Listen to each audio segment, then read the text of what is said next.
Hello, hola, bonjour. Tune in every Tuesday to the Dear God podcast. ¿Y qué pasó? Nah, we talking like it's 1995. Let go of that Wi-Fi. Let's laugh and cry, but never say goodbye. Primos y Primas, que lo que and welcome, bienvenidos to the Dear God Over There Yet, the podcast con tu prima favorita. Soy Alicia, and we're talking about everything under the sun. This podcast is all about that, talking like it's 1995. We can just talk about anything, right? But in essence, is we're always asking a question to God or the universe. And remember, this you could believe in whoever you want to believe. It could be God, Buddha, Allah, lo que sea, the trees, whatever. Here, we're just talking. And there's no right or wrong in a sense, because there's so many different opinions and so many different questions. And I always say #question everything. So I haven't done a podcast in 2 weeks. And you know what? Today, I actually don't even have a topic. I'm going to be super honest with you. At first, I started to record this and I'm like, dear God, what do I have to say? Like literally, what do I have to say? Because la mente mía, my mind has been it's been so clouded, and I've been trying my best to do little things that add in my life. But I'm just going to keep it real with you guys, because you guys know that I have launched officially my volunteer community, my volunteer travel community. And if you don't know what that is, let me just give you a little what a volunteer travel community is. So we all know what volunteering means, right? Giving our time to other people, sharing with other people to do something for a common cause. You can help them, and you don't get paid for it because you're giving your beautiful, amazing time.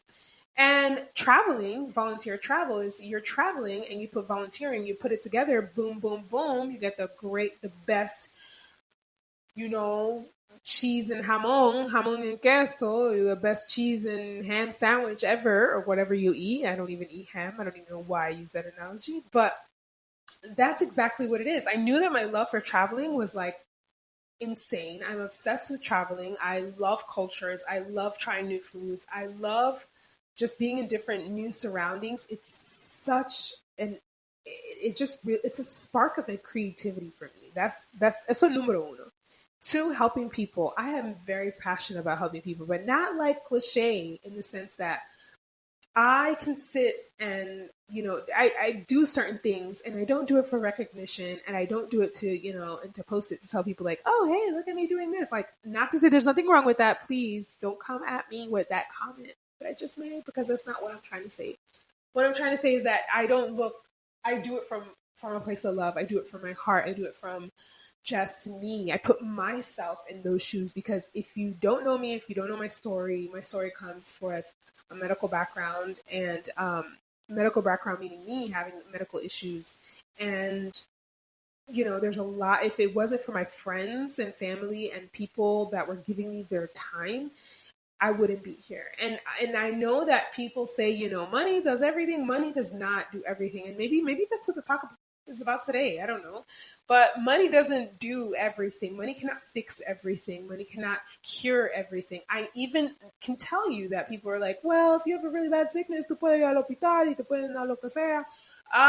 Yeah, but if you know medical and you know about the mindset, you know that the mind is the most powerful thing, and that you can literally cure yourself. But that's for another episode. We're not talking about that right now. Today is not really talking about anything in particular. It's just like, what do I have to say? Dear God, what do I have to say about this time? What do you have to say about this time? And sometimes not saying things is not even enough. I bought flowers this week because I felt like I love flowers. So I needed to put some flowers in the house. And my grandmother's birthday is today. And of course, this is pre-recorded. You guys all know that, right? But, and I just needed that. I needed these little sparks of reminder that it's going to be okay. And so back to the volunteer community. So I knew volunteer was something really important to me, and I knew traveling was really important to me. And I knew that changing the world one conversation at a time is bigger than just my book, my podcast, and me speaking on stages, or whatever the case is. Changing the world one conversation at a time is sparking a conversation based on something there's a problem. There's a problem or situation or something.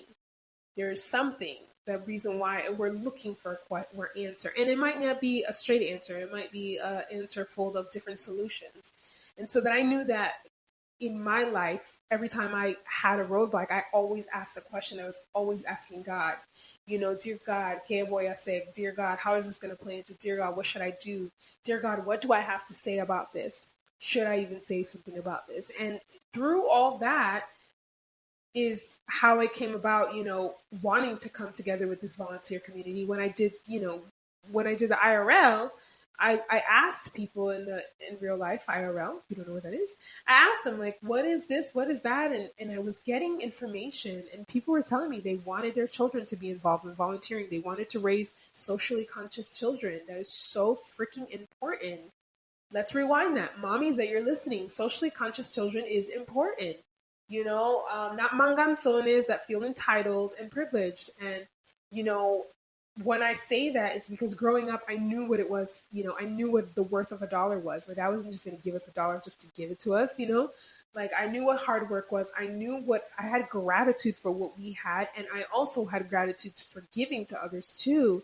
And there's a mental, there's a mental block with that, and especially with the generations now, about giving and feeling entitled and feeling privileged, and because I'm this and I'm that, and it's like, yo, oh, pero tú no me hablas ahora porque esto, like, oh, you're not good enough because you're not an influencer, you don't have X amount of followers, so you're, and I'm saying this because that's the world we live in now. And so, mommies, yes, raising socially conscious children is important, and that's why the volunteer travel is, because we're going to do that. And the platform for right now, we're doing all virtual volunteering, of course, because we're doing the whole social distancing. But even afterwards, we can go in person to these different places, these different people, and help them out. Because it is a peer-to-peer volunteer community. It is directly. I mean, right now we're helping different organizations, but our goal is to help individual people, Maria, Charlie, Johnny, lo que sea. They will post a need and be like, look, I have this non-monetary need right now. Like, I am a new business owner and I need help with this. Or my grandparents live far away and I need someone to come check in on them once a week, or whatever the case is. These are all non-monetary, and they're valued for so much. And so, dear God, what do I have to say? Like, I have to say that is what's been on my mind, and the uncertainty of when are we going to be able to do that? When are we going to be able to live life again? And I'm not going to say normal again, because I don't even know what normal is, but in the sense of not living in fear of every time you go out and you see a stranger and you're like, in la película, you're like in the movies, like, ay, no me toque, no me toque, don't touch me. So what do you have to say? I want to hit me up on Instagram, hit me up on Facebook, in my email, whatever it is that you have, go ahead and hit me up, because I really want to know.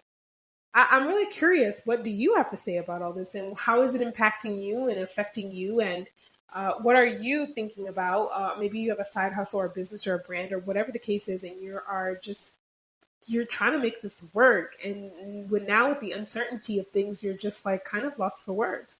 I'd love to know. And hasta la próxima. I told you it's going to be a short podcast today because, dear God, what do I have to say? I have to say that I'm happy and grateful for my family, my friends, and everything that I have. My health is so important.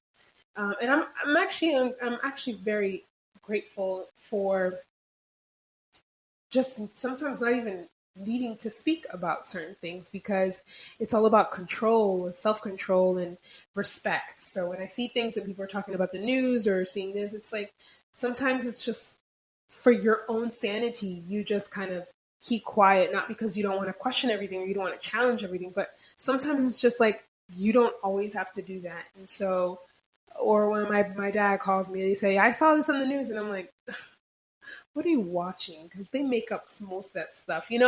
Sometimes it's you have to come first, and your mind frame has to come first. So what do you have to say? Hasta la próxima. Until next week, and I'll have something to say next week, but I wanted to kind of just come out here and talk to you guys this weekend.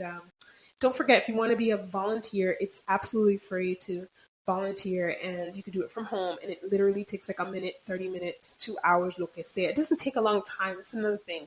doesn't take a long time. I mean, I had a mom that has a newborn, my friend, a really good friend of mine, she has a newborn baby, a very rambunctious 6 year old, a husband, a house full of, just a lot of things that she needs to do as a mom. We always have 1,000 hats. And she literally has been doing these cards for hospice patients. And she said, look, Alicia, even if I do two, because I have so many things, I feel good. Yeah, because it's two people that you're going to be, and you're going to be, impacting. You're going to smile and everything. And that's what all I have to say. And there's so many different opportunities on there, on the website. So if you're a little confused as far as like, well, I don't really know how to draw, or I don't want to do a card or whatever, but there's a virtual museum database support that they need people, a prayer cloths for hospice, volunteer for an equine therapy center. If you speak Spanish, they need a resource navigator.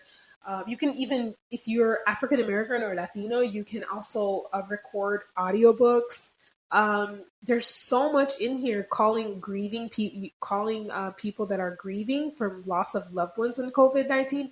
You pick up the phone and you can make 3 calls or 2 calls and just to listen to someone, or help elderly people. I mean, bake cakes for foster care children, virtual volunteering, tutoring, and the list goes on. Sew masks, become a crisis volunteer. Again, the list goes on. So I hope you guys check that out. I guess I did have something to say. That's what I had to say is that, the volunteer community. And I think that is what's keeping my, in my, and seeing my daughter, when she's happy and just, she has no idea what's going on. And I think that's what really, that helps me through this process. But anyways, hit me up. Hasta la próxima. We'll see you guys next week. And thank you for tuning in.